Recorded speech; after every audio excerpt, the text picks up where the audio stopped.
Hello, in this video I'm gonna show you how to boot from a USB drive on your MSI Cyborg 15.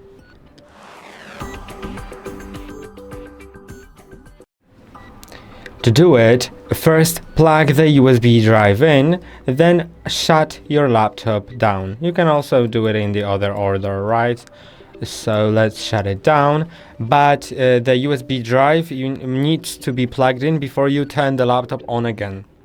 After you shut it down, wait for 30 seconds, then press on the power button, and immediately after releasing it, start repeatedly pressing on F11 key on your keyboard until it goes to a boot menu.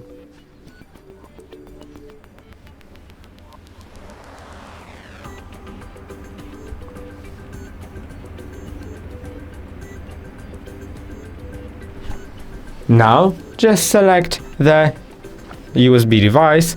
In my case, it doesn't say USB because I have an SD card inside of like an USB adapter, but I'm gonna click on that, then click on enter, and it'll boot from that USB drive. And that's all for today. Don't forget to like and subscribe. See you next time.